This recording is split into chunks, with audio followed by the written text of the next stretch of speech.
Hello and welcome to BMN News. Thanks for joining us. I'm Sonse'rae Fuery. And I'm Montreal Dukes. If this is your first time joining us, you may notice a few changes with our branding. We are now Bleu Media Network News, better known as BMN News, your student-led, student-ran campus news station. We're housed in Dillard's mass communication program, but all students are welcome to be a part. Today, students in Hartselle Hall had a change of plans a few Sunday mornings ago after a flood forced residents out of their rooms. Now the ceiling remains unfixed while students wait for answers. Laylah Green has the latest on what happened and how students are responding.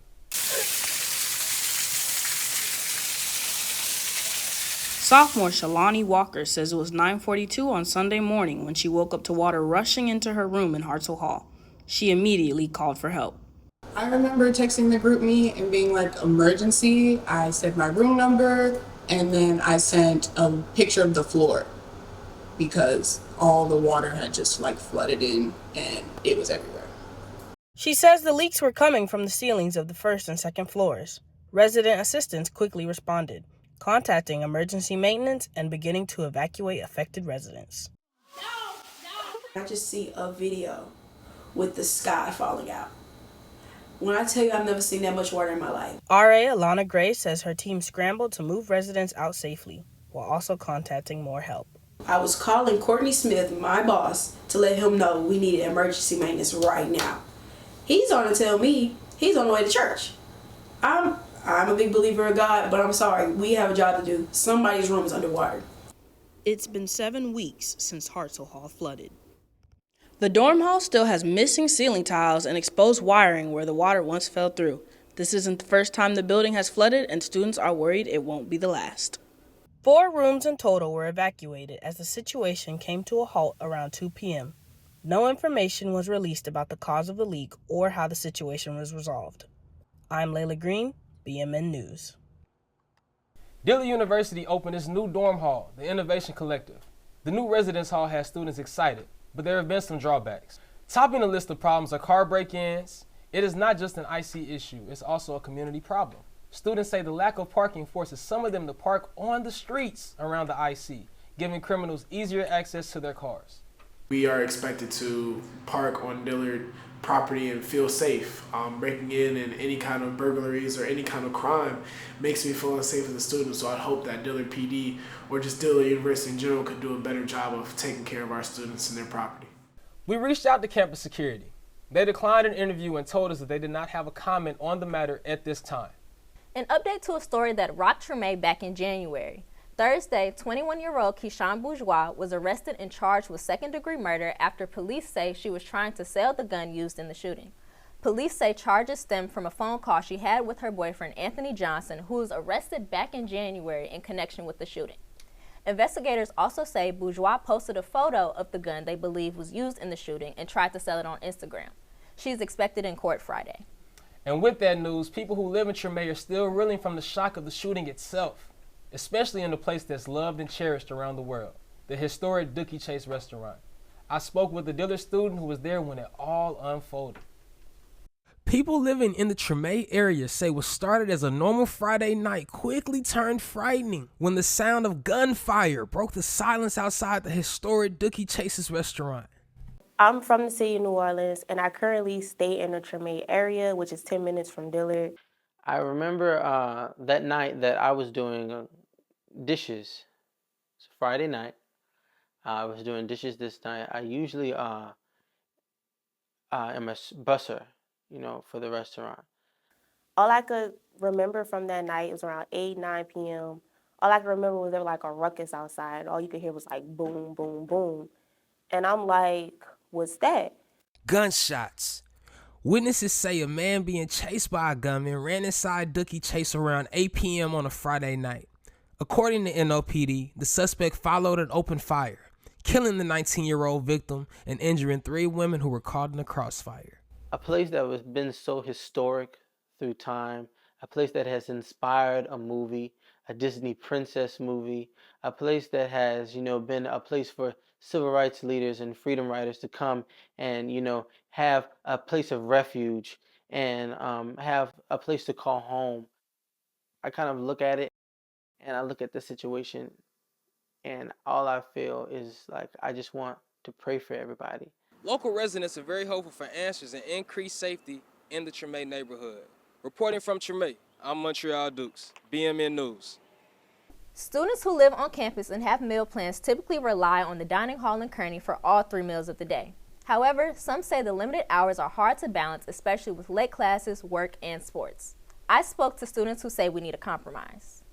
Dillard University's only dining hall, Kearney Hall, operates on a set schedule throughout the week. Even if I did just roll out of bed, go to Kearney, eat, and then come back, I still wouldn't have enough time to get ready, eat, and go to class. It's just that 2-hour time slot just isn't enough in the morning. On weekdays, Kearney is open for breakfast from 7 a.m. to 9:30 a.m., lunch from 11 a.m. to 2 p.m., and dinner from 5 p.m. to 7 p.m.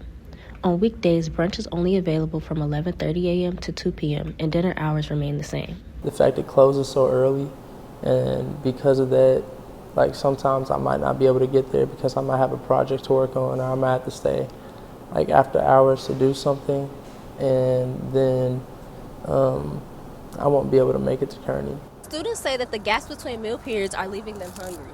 They say the schedule must change. I think if extended hours were offered, it would take a lot of the stress off of me from having to worry about getting everything done within a certain time frame so I can eat. Overall, students say that they believe the only answer to this problem is extending hours. Just make it open enough to where students who have late classes at night are able to come and eat after. I'm Sonse'rae Fuery, BMN News. The spring semester brought on a lot of uncertainty for the Blue Devil athletics program. This comes after major changes in personnel and other changes that are still on the horizon, according to DU President Dr. Monique Guillory. BMN News reporter Braylon Lockett has a story. The spring semester came with a lot of changes to the Blue Devil sports athletics program. Budget cuts, firings, and potential loss of scholarships, all of this boiling down to a lack of funding. After receiving a $19 million donation from the McKinney Scott Foundation, largest in school history, none of it went to the athletics department. The donation went to the school's infrastructure and its debt, President Monique Guillory said in a meeting with student athletes. Jayren Etienne, an alum of Dillard and current Dillard Sports Information Director, said she is not surprised. I went to Dillard when Kimbrough was here, and we looked really pretty because we'd have celebrities on campus, but I had black mold in my dorm room. A lot of people had mold in their dorm rooms. Even in the gardens, there was a lot of pipe damage, water damage. Our infrastructure is the Dillard buildings are very old. They're very old and they need to be fixed. So I'm not surprised that none of that money came to athletics, because if I'm being genuinely honest, it needs to go to other places. Some student athletes here at Dillard are worried about their scholarships. President Guillory said that next year, Dillard sports and their scholarships will look very different than they do this year. I already transferred here once. I really don't want to transfer again. I really enjoyed Dillard. Dillard is my third school. Grace Hunter, a softball player here at Dillard, who just transferred from Southern Union, doesn't know what she's going to do if she has to transfer again, with Dillard being a great fit.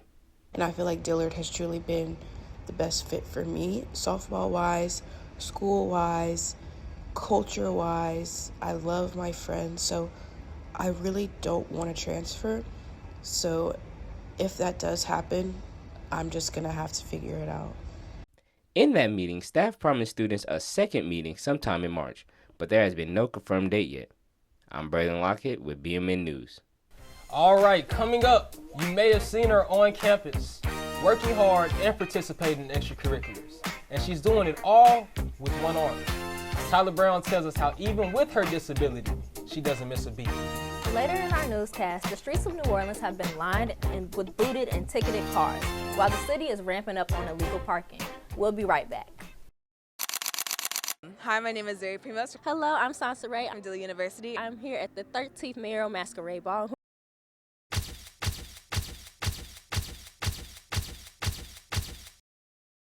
I'm Michael Lomax, president of United Negro College Fund. Right, and nice to meet you. Can you tell me why UNCF matters? Why are you here tonight? What's the importance of education for you? Well, UNCF has been around for 82 years. We've raised $6 billion. We've given scholarships and support to 600,000 students since 1944. And every year we give 10, 15,000 more scholarships. And very importantly, we support 37 private, historically black colleges, including Dillard University. Included Dillard University. Dillard University and Xavier University here in New Orleans. So about 50,000 students attend those institutions. So we think education is critically important for their futures. We think education is critically important for our nation's future. And we think it's important for our kids to get the support that they need to get a college education. Helena Moreno, the mayor of New Orleans. And so my first question tonight is, what is the importance of HBCUs for New Orleans, and how will you be supporting them while you're mayor? That's a great question, and let's be very clear that HBCUs in our city have been amplifying our students into becoming the leaders of our city. But not only city leaders, many of them have gone on to be national leaders as well. So these universities are cultivating really like the next generation of who's going to be running our city, who's going to be running our state, who's going to be running our nation. And so my job as mayor is to do all possible to support our local universities, including our HBCUs, and also to do all possible to ensure that young people, that they are able to accomplish their dreams, and that I do what I can as their mayor to support them in reaching their goals. The biggest challenge to me is being underestimated. I feel like I am fully capable of each and everything that I do, and I truly love being of service and being there for others. You have probably seen that young lady all over campus. She's an honor student, gives tours, and even walks in all the fashion shows. You've probably also noticed that she does it all with one arm. Well, she does notice you watching her, but she wants you to know that her disability is not the main character of this story. She is. At Dillard University, Tyler Brown's energy is impossible to miss. She's a familiar face on campus, always involved, always smiling, and always finding ways to bring people together. Ty inspired me a lot because I never met someone that was, an amputee and also a cancer survivor. Ty's journey hasn't been easy. As a child, doctors found a malignant tumor in her right arm, causing her to become an amputee. This moment didn't slow her down. Instead, she found new strength in the water.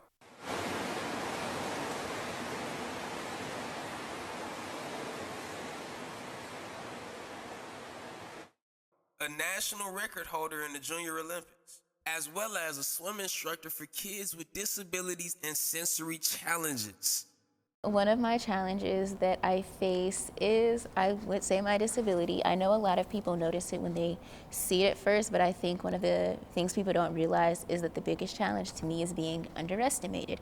I feel like I am fully capable of each and everything that I do, and I truly love being of service and being there for others. So I think just the challenge itself is being underestimated.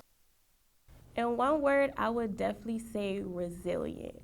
Like I said, Ty is a firecracker. She's strong. She doesn't let anything get to her.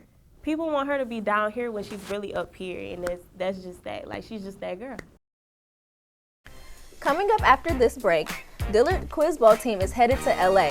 More on the championship against other colleges held right here at Dillard. So I'm here with Atiba Fletcher, India, Jaden, Akayla Bailey, Langston Smith. What song is on repeat for you right now? Right now, the song I got on repeat is Tweaker by Trey Take Flight. Boat by Bunna B. Butterflies by Ben Friars. Solange, Cranes in the Sky. Right now, I'd probably say Don't Take Days Off by Nipsey Hussle.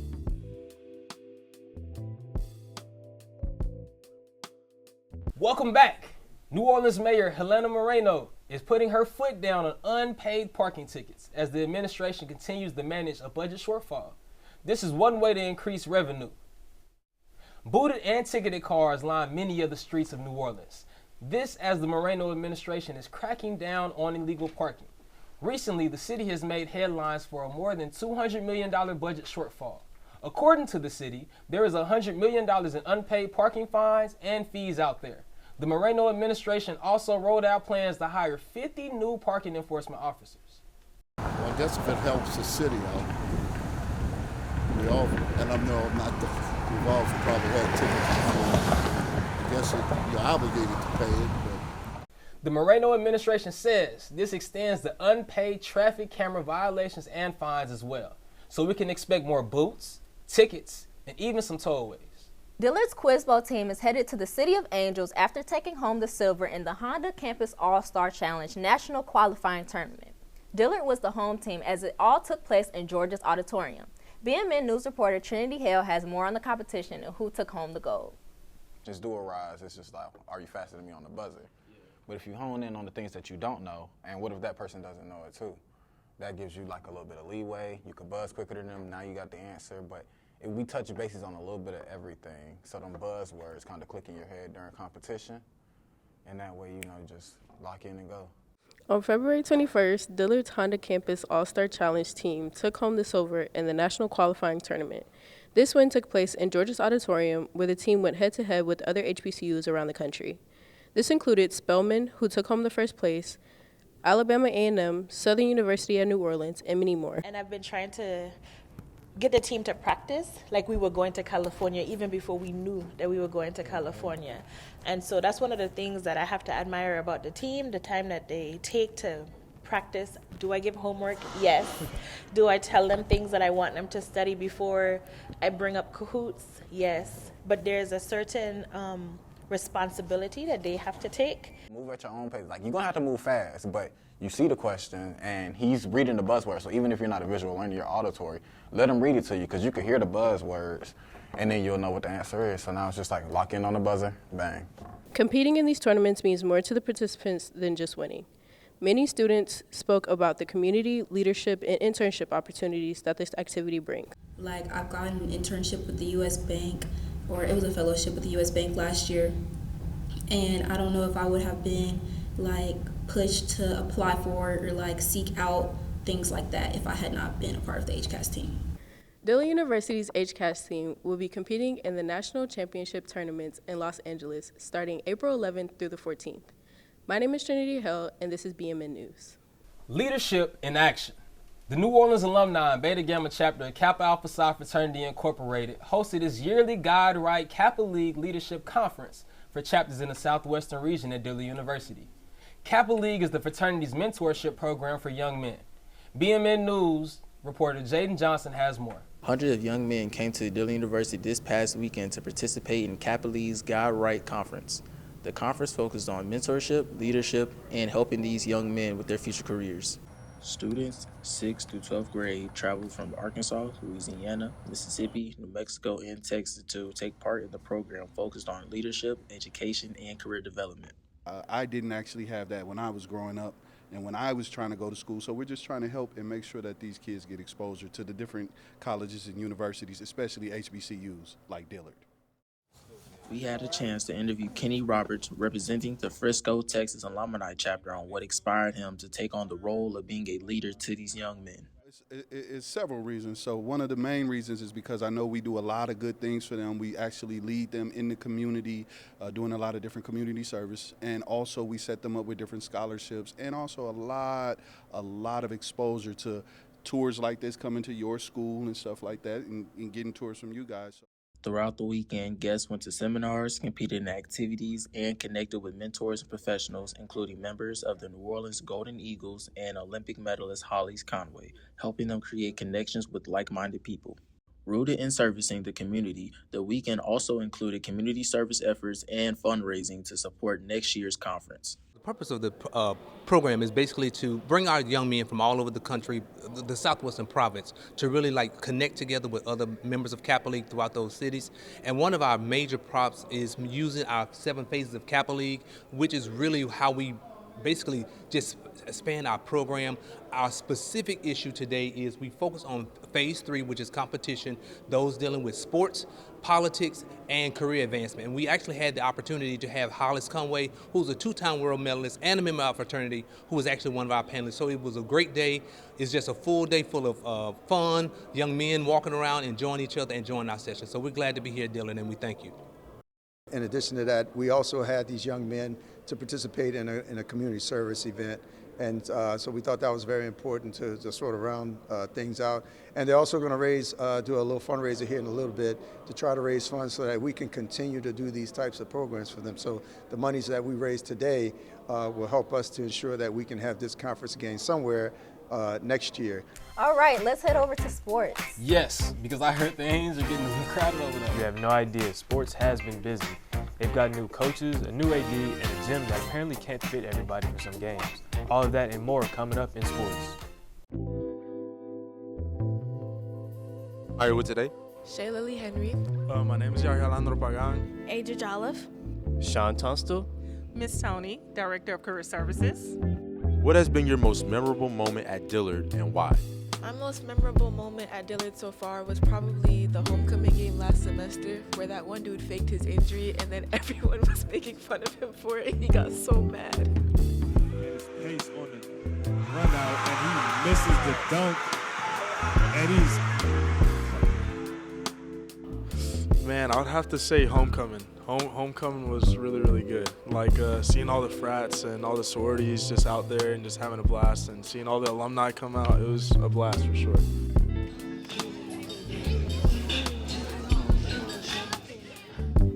I would say my freshman year when we won against Xavier because I know that we have a big rivalry and it was interesting to see that we won for the first time in many years.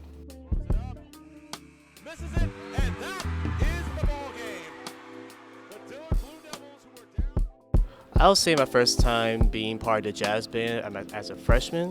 So by the time performing at the Cook Hall, I performed really good. I messed up a few times, but it was a memorable moment with like the seniors at the time, and it was a pretty good time.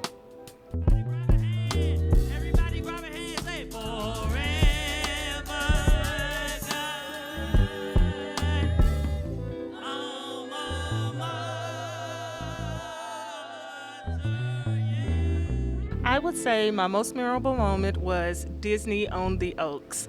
It was such a great experience seeing all of the students, all the faculty and staff, everyone outside, pure joy, having fun, carefree. Just a reminder of what life on the yard really should look like.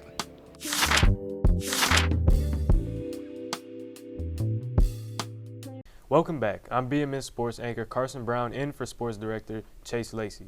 Some might call it a good problem to have, while others see it as a nuisance. For certain games, Dent Hall is just too small. In fact, it got so crowded during the Dillard versus Xavier game, the campus security had to step in.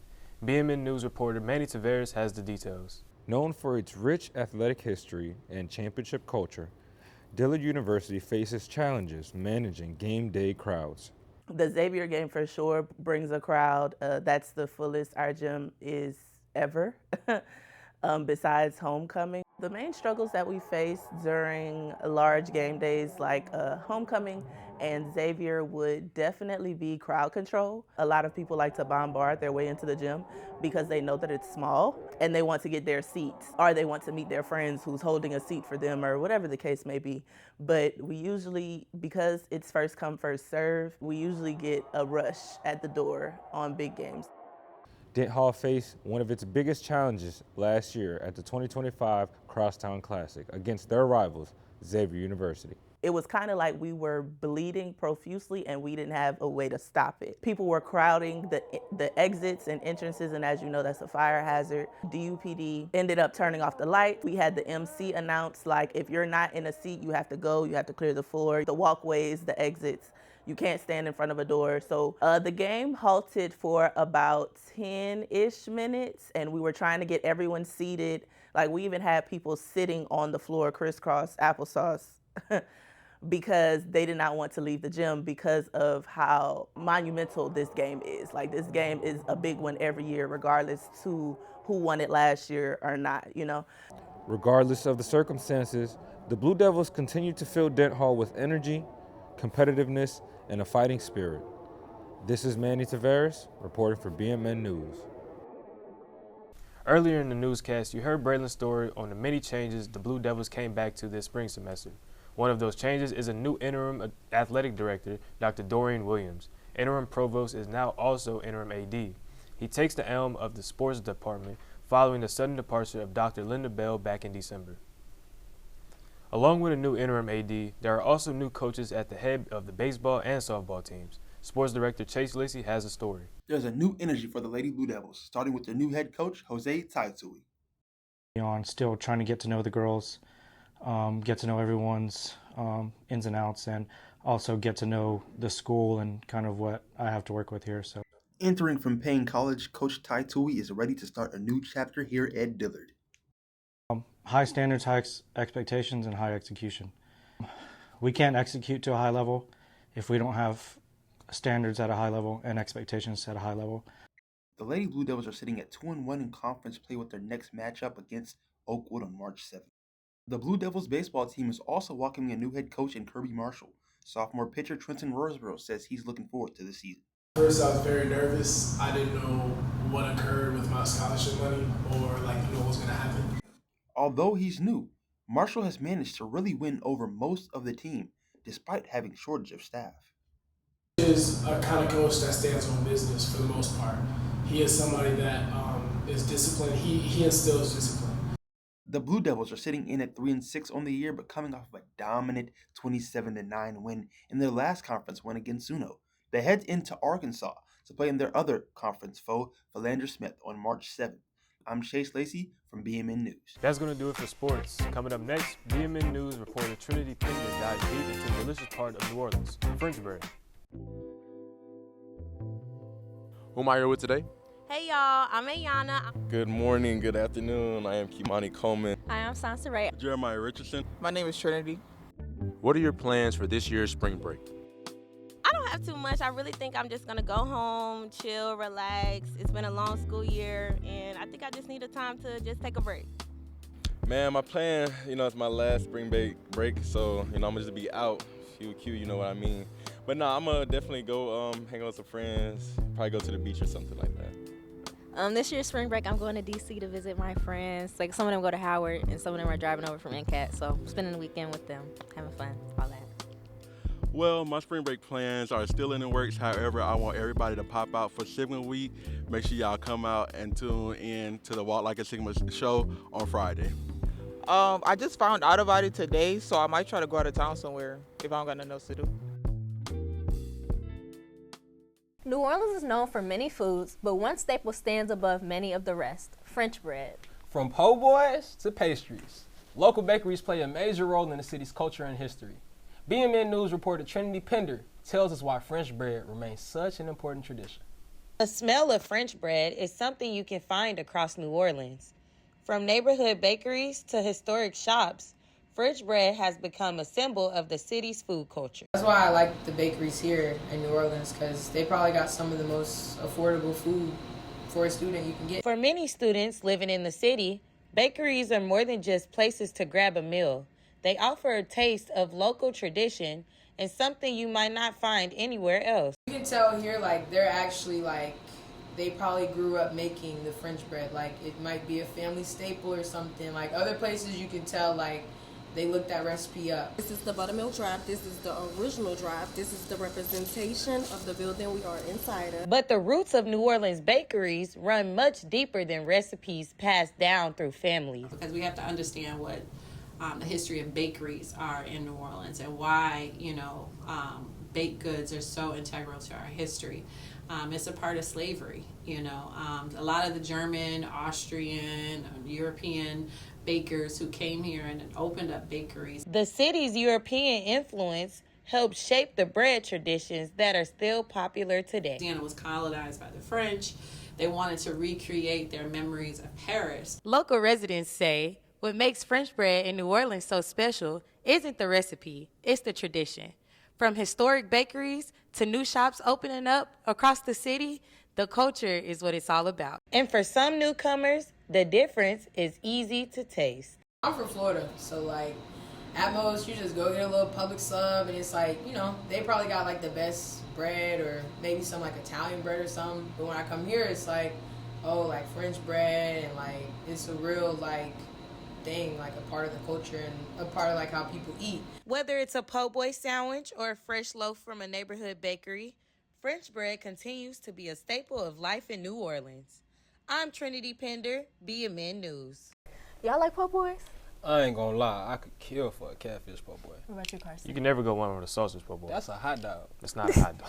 Personally, I like the shrimp ones from OBC. Not gonna lie. I like the catfish po' boy from OBC. What Yeah. you like from OBC? Pork chop ones or the catfish ones. I like them both. All right. And that's going to do it for us. Thank you for joining us for BMN News from Dillard University in New Orleans. And for the latest campus news, check out our website and socials, dukubian.com and Bleu Media Network on Instagram and YouTube. You can always check out past newscasts and solo stories on our YouTube channel. We'll be back before the semester ends. Have a great day.